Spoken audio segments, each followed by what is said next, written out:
Hello guys, welcome to OMG. Oh my god!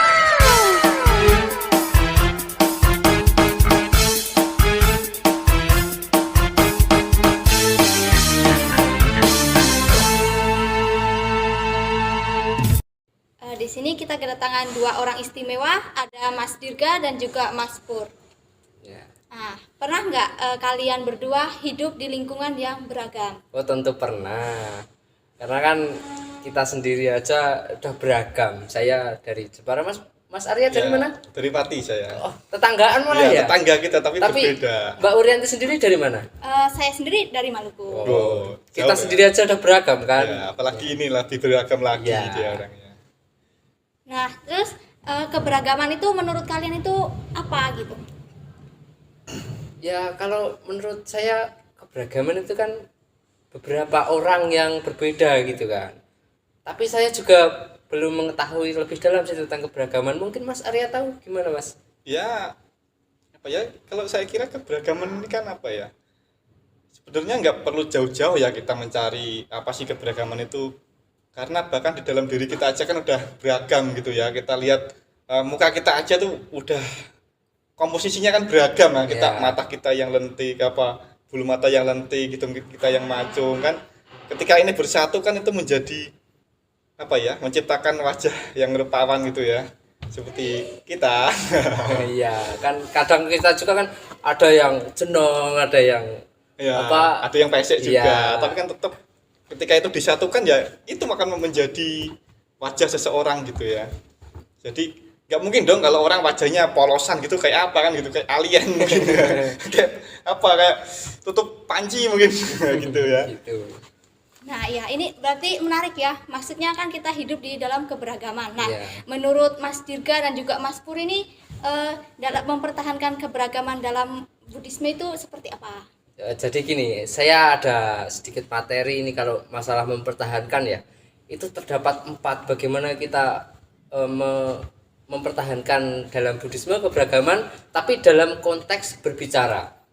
Jadi yang pertama itu di dalam Buddhisme itu ada awihimsa atau keselarasan dengan kebenaran. Dimana kita itu ya kalau berbicara itu sesuai dengan kebenaran, jangan berbohong. Terkadang remaja sekarang kan ngomong aja dilebih-lebihkan, iya kan? Sekarang gitu. Iya, terus ada juga yang kedua itu sacawidi, di mana kita apa namanya? Oh iya, lupa. Yang pertama itu sacawidi, kebalik, enggak yaitu apa-apa. keselarasan dengan kebenaran. Ya, itulah keberagaman Iya kan. Ya, terus yang kedua itu ada awihimsa, di mana kita tidak mencaci. Kita tidak mencaci. Contohnya ya kita itu jangan merendahkan orang lain gitulah. Kita punya keunggulan, mereka juga punya keunggulan. Jadi jangan saling membicarakan kelemahan gitu loh. Terus yang ketiga itu ada pinusawaca, di mana kita yang pertama tadi saya sebutkan yang di awihimsa tidak boleh merendahkan. Itu juga ada materinya sendiri, di mana jangan kita merendahkan orang lain karena dosa. Kita tahu kan Pancasila Buddhis? Iya, tahu, itu kan kita juga berpedoman pada Pancasila Buddhis, di mana kita janganlah kita merendahkan orang lain. Terus yang keempat itu ada parusawaca, atau kita tidak boleh membicarakan kejelekan orang lain. Kalau di zaman sekarang apa namanya? Yang kalau ngomongin itu Gibah. Oh iya, gibah Nah, kan. ini cewek-cewek ini ya. Cewek ini kan kadang Pelakunya kan. Iya, sering banget itu gibah. Iya. Gibah. Kalau Asik ngomongin soalnya kalau gosip. Wah, iya gitu kan, udah Nah, itu ketahuan lah, kan. sesuatu yang buruk itu justru malah lebih asik ya, Iya. lebih enak ya. Tapi di samping itu kan kita juga yang akan mendapatkan dampaknya Iya. gitu loh. Kalau kita membicarakan kejelekan orang lain, nanti mereka nggak terima, malah jadinya berantem kita. Ya, itu yang terjadi, konflik yang terjadi. Ya.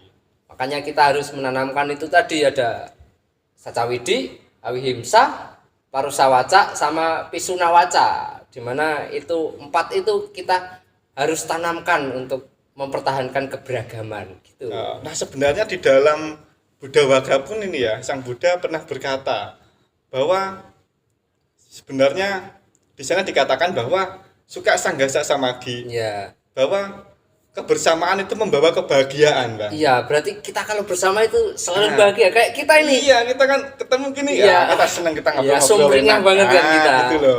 Iya. Ya begitulah. Nah, terus kalau menurut kalian ini kan berbicara tentang keberagaman. Nah, itu keberagaman itu menjadi sebuah ancaman atau menjadi sebuah kekuatan? Kalau dari Mas Arya dulu deh, gimana? Oh ya, kalau menurut saya ya mungkin ini justru kekuatan ya, Mbak. Karena kalau kita melihat keberagaman sendiri, ketika hal-hal yang berbeda itu disatukan, itu akan menjadi suatu kekuatan besar gitu loh. Kalau kita tahu orang itu kan menikah karena beragam ya, cewek dan cowok kan nggak masuk akal kalau cowok sama cowok menikah, nah, itu kan kelainan ya. Jadi dari situlah kita belajar bahwa sebenarnya keberagaman ini ketika disatukan akan menjadi sesuatu hal yang istimewa, hal yang justru menjadi suatu kelebihan gitu ya. Kalau kita lihat bangsa kita ini kan juga beragam gitu kan, jadi ada berbagai suku, agama dan lain sebagainya itu ya, artinya ketika Bhinneka Tunggal Ika kan, nah ya ini menjadi bangsa kita yang luar biasa ini, yang indah, yang beragam, nah gitu. Indonesia kan malah menjadi bangsa yang saya kira ini menjadi poin lebih ya. Iya, seharusnya iya. Karena kita beragam, kita sendiri kan beragam, dari fisik kita aja beragam loh. Baju aja kita. Iya, baju kita beragam. Nggak mungkin kan kita sama, terus produk-produk lokal sama kan nggak mungkin. Saya malah polosan baju saya. Nggak apa-apa, inilah keberagaman. Iya, itu. Terus keberagaman juga itu kalau menurut saya memang ya sama disampaikan Mas Arya. Dia itu sering dipanggil Mas Purwoko, tapi kalau nama aslinya itu Arya. Ya, memang begitulah orang-orang. Ya itulah keberagaman kan? Untuk memanggil nama saya itu. Itu beragam. Tapi saya nggak masalah kan, itu memang nama saya gitu.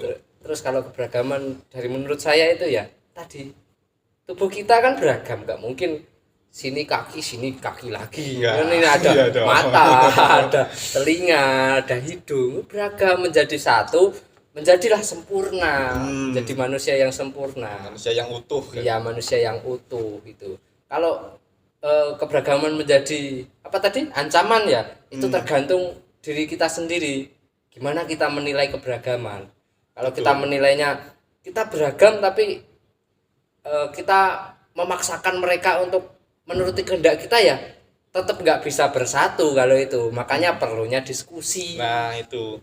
Jadi kalau betul kata Mas Dirga tadi ya, tergantung kita menilainya. Kalau kita melihat keberagaman ini suatu ancaman atau sesuatu yang harus dihindari ya, artinya itu bukan kelebihan ya, artinya itu tidak bisa kita manfaatkan. Jadi kita melihat keberagaman ini apa sih yang baik yang bisa diambil gitu loh, hal baik apa yang bisa kita ambil dalam keberagaman tersebut gitu loh. Betul. Kan lebih enak ambil yang baiknya daripada yang buruknya kan gitu. Kan untuk masa ke depan. Ya itu. Iya, keberagaman itu kan indah. Iya, kalau kita beragam itu indah. Jadi teman-teman, kalau kita sudah ditemukan dengan orang-orang yang beragam, janganlah itu menjadikan kalian kayak musuh kalian. Jadikanlah mereka sebagai teman. Karena ketika kalian membutuhkan, pasti yang datang adalah mereka. Nggak akan yang sama-sama kayak kalian itu datang. Terkadang teman juga memiliki sifat buruk dan sifat baik, maka dari itu kita harus mempertahankan keberagaman. Bahkan babi hutan pun mampu melawan harimau jika mereka bersatu karena batinnya terpadu. Ya, gitu ya Bang ya. Iya, kata-kata hari ini. Kata-kata hari ini. Ya. Nah ini juga terdapat di dalam. Sebenarnya saya mengutip dari Anguttara Nikaya Bang, itu khotbah Sang Buddha itu. Iya. Jadi itulah keberagaman. Nah, jadi keberagaman adalah suatu kekuatan yang harus kita Ya, kita kembangkan. Kembangkan ya. Ini senjata ya keberagaman ini. Ya. Jangan sampai senjata makan tuan loh. Nah, itu loh. Kita harus bijaksana ya. Nggak boleh kamu berbeda, nggak usah kamu sama saya. Gitu ya. Jangan. Nah, itulah ya. Mari kita hidup rukun dalam keberagaman. Karena dengan bersatu kita menjadi kuat.